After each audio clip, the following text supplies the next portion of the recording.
la direction politique et le gouvernement égyptien accordent un intérêt au développement du secteur de l'agriculture, vu son importance pour l'économie nationale, a déclaré le ministre de l'Agriculture Saïd El-Kousseir lors des réunions de la 44e session du Conseil des gouverneurs du Fonds international de développement agricole.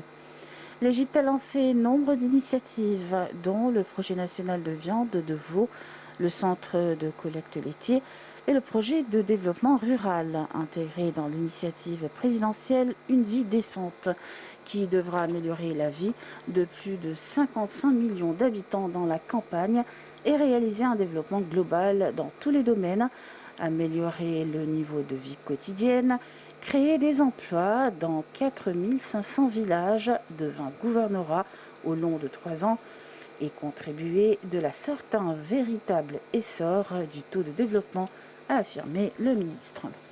Il est précisé que le secteur de l'agriculture a fait preuve de flexibilité et de résistance au choc, considérant le Fonds international de développement agricole un partenaire du succès réalisé par le ministère et du développement agricole. Le Fonds international de développement agricole contribue au financement de nombre de projets, y compris le développement des capacités de commercialisation des agriculteurs, une des composantes du projet d'augmentation des revenus ruraux par l'amélioration des marchés, choisi par le Fonds comme une des histoires de succès.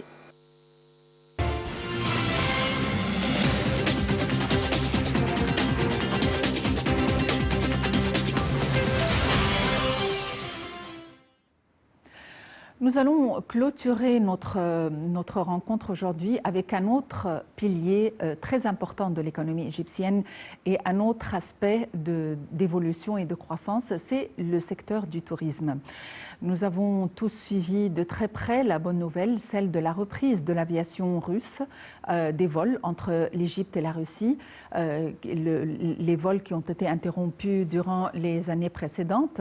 Et aussi, il y a aussi la reprise du tourisme russe, le tourisme russe qui normalement était évalué à 3 millions de touristes par an vers Hurghada et Sharm el-Sheikh. Et à l'heure actuelle, il y a une reprise du tourisme russe qui va commencer dans 10 jours maximum, selon Mohamed Manar, ministre de l'Aviation civile. Pour nous donner plus d'éclaircissements concernant le tourisme en général et la reprise du tourisme russe en particulier, nous avons le plaisir d'avoir en ligne Dr Mohamed Abdelaziz, expert en tourisme. Dr Mohamed Abdelaziz, bonsoir et bienvenue avec nous. Docteur Mohamed Abdelaziz, vous m'entendez? Il faut dire que la reprise du tourisme qui va commencer dans 10 jours va avoir son impact, un impact très important sur le plan touristique, sur le plan financier et en matière de reprise de la vie pour les commerçants, pour les artisans, notamment des deux grandes villes touristiques et des 2 stations balnéaires, Hurghada et Sharm el-Sheikh. Et d'autre part, Monsieur Mohamed Manar, ministre de l'Aviation civile, a assuré que le côté russe a tenu des opérations d'investigation à plusieurs reprises concernant les aéroports égyptiens et selon eux, les aéroports égyptiens se plient aux normes internationales de sécurité, aux normes internationales concernant la prévention de la pandémie et chose qui a mené à la reprise du tourisme russe et du tourisme en général. Nous avons plus d'éclaircissements avec notre invité, Dr Mohamed Abdelaziz, expert en tourisme. Dr Mohamed Abdelaziz, bonsoir et bienvenue avec nous. Mes salutations pour vous et pour les...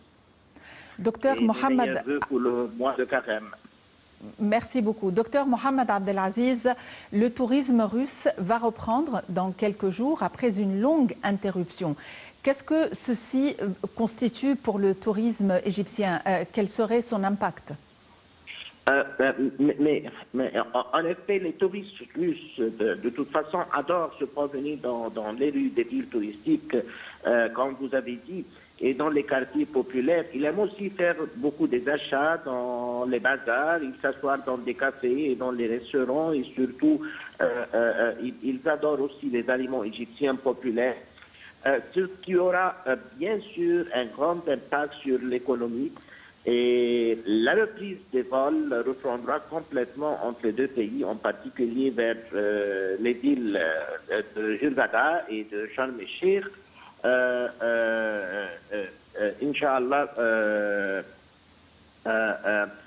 peut-être dans un mois ou quelques semaines. Oui. Pour que les vols russes reprennent entre l'Égypte et la Russie, ceci dépendait de quoi? Quelles sont les opérations d'investigation que le côté russe a tenues en Égypte et selon lesquelles ils se sont rendus compte que les Égyptiens se pliaient aux normes internationales? Quels sont les éléments qui ont fait que les vols russes ont repris? La Russie a décidé de reprendre les vols vers les aéroports, d'abord l'aéroport international.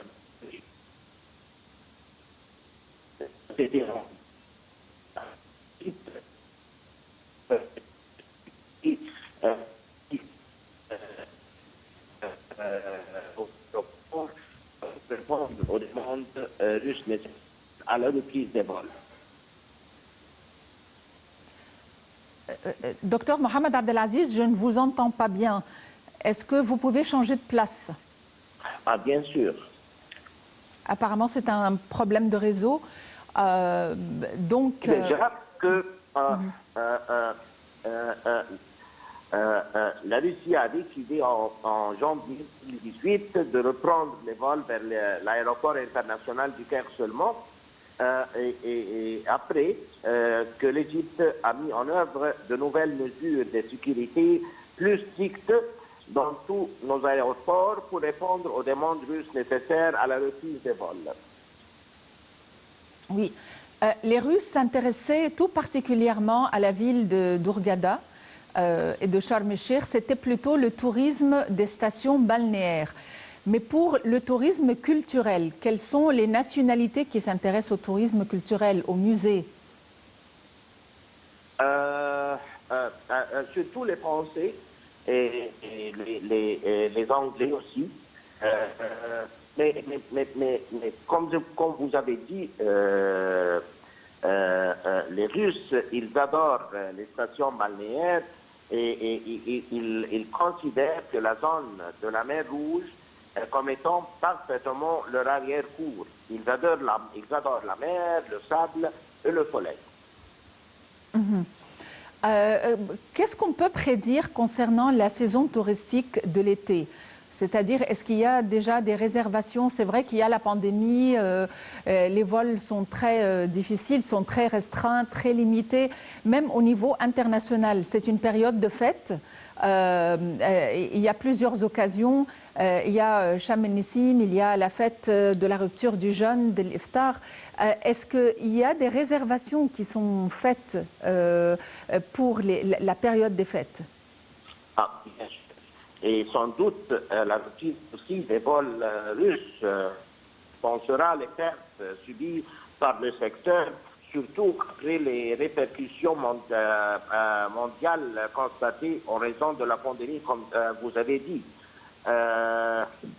Nous avons tous poursuivi la vaccination des travailleurs du secteur du tourisme dans le but de sécuriser les destinations touristiques et de rassurer les délégations étrangères venant en Égypte une autre fois, Inch'Allah. Quelles sont les procédures qui sont imposées dans les aéroports égyptiens en recevant les personnes venant de l'étranger, provenant de l'étranger? Pour le moment, les procédures sont égales aux procédures qui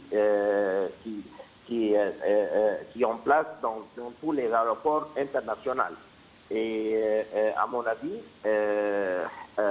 c'est pour cela la Russie a accepté une autre fois de faire la reprise des vols entre la Russie et l'Égypte.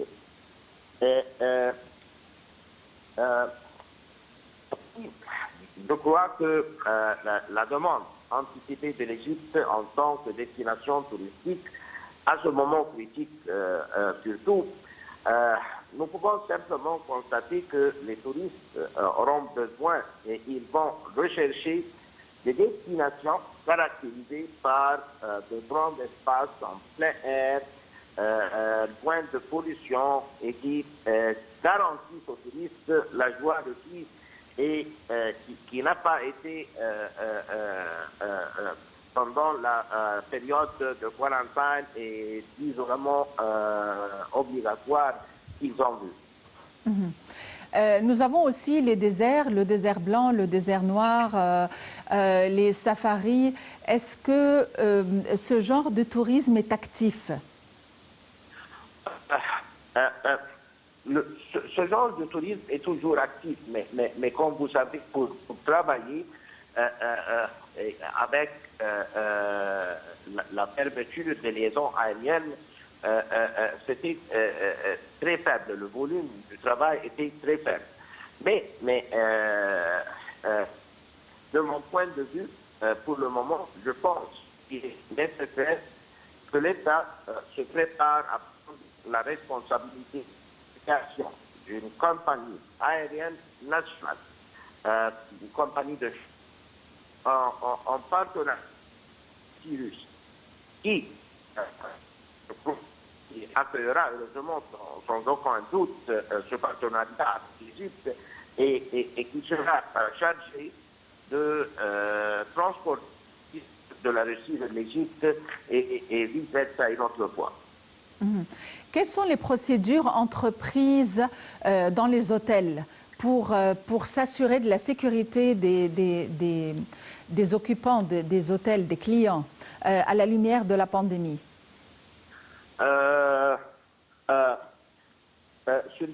Surtout des précautions internationales qui ont été surtout appliquées par tous les hôtels et en même sous la supervision de le ministre de Santé et le ministre du Tourisme aussi.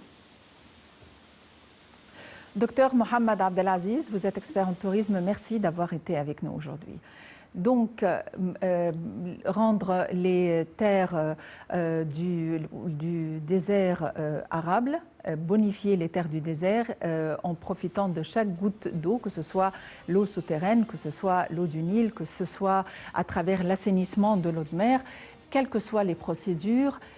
C'est un projet grandiose, c'est un projet prometteur qui va assurer non seulement l'autosuffisance, mais aussi l'exportation. C'est un projet qui constitue un pilier important de l'économie égyptienne. L'économie égyptienne va de l'avant. L'économie égyptienne est à la une à l'heure actuelle au Proche-Orient. C'est la deuxième plus grande économie après celle des Émirats arabes, après celle de l'Arabie saoudite, et précédant celle des Émirats arabes unis et du Qatar, et ceci selon les agences de notation et selon le Fonds monétaire international. L'État accorde un intérêt grandiose à l'agriculture tout en recourant aux moyens agricoles et aux technologies agricoles les plus sophistiquées, et aussi le tourisme qui constitue un des piliers les plus importants de l'économie. Le tourisme va, dans la mesure du possible, être ravivé, ranimé. Évidemment, il y a la pandémie, rien à faire, mais du moins les vols assurant la trajectoire entre la Russie et l'Égypte vont reprendre dans quelques jours, et les touristes russes seront les bienvenus ici en Égypte, tout en s'assurant que toutes les procédures et les mesures sanitaires et sécuritaires seront prises de manière à endiguer la propagation du coronavirus. Merci de nous avoir suivis, très bonne fin de soirée à tous et à la prochaine.